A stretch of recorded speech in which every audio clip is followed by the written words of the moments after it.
Hello, dear. How you doing? You a long ways from the ranch, cowboy. Hello, welcome. What's playing? We have the Ghostly Serenade playing today.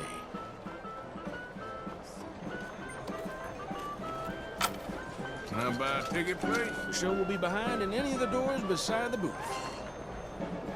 Hello.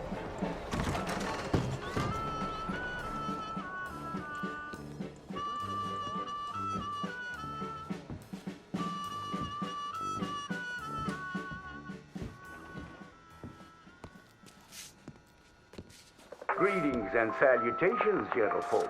This here's a story about a young couple from the village of Annisburg that was courting a few years after the Revolutionary War. Courting in the woods, as you know young people want to do. Stealing away all sneaky-like. Girl by the name of Ethel Beauchard snuck out of the parlor one evening just as soon as her mother went out to hang clothes on the line from the washing. She met up on the road by her farm with a boy by the name of Eugene Hutton. Now, the Hutton boy was an athletic chap, like boxing, fishing, and swinging Indian clubs. It's quite singular to the story that he didn't seem all that inclined to go to war in the preceding years leading up. Well, they walked in the woods for a while.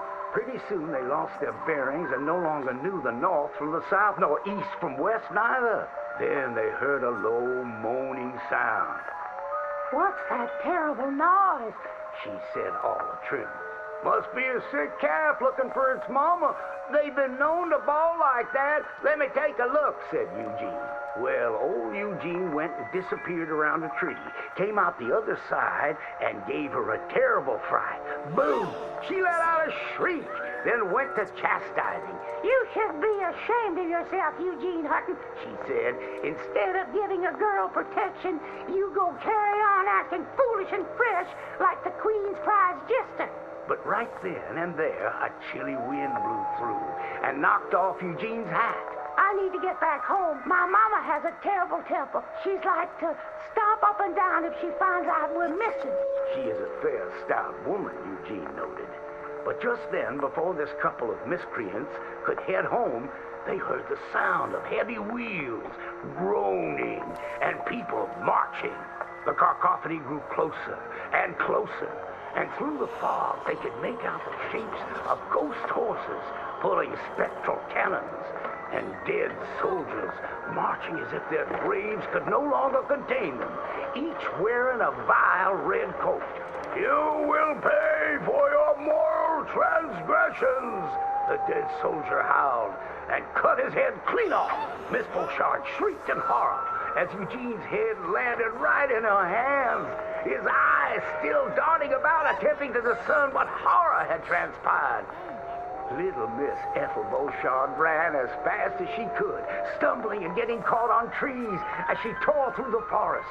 Terrified for her life, the dead soldiers marching after, hungry for blood. When she returned home, she told the people of the village that an army of the dead had taken Eugene within the confines of the fog. British soldiers who died protecting tyranny were rising from their graves as if to continue the fight for the demonic English. The townspeople erupted in fright and dismay until one daughter came forth and accused her of witchcraft. She raised the dead to murder that boy for his pursuit of unwanted advances, he said. So she too must perish. And that very night, they put her to the stake and burned her dead. Now let that be a lesson to you young ones not to go courting in the woods, in case the English lurk there still.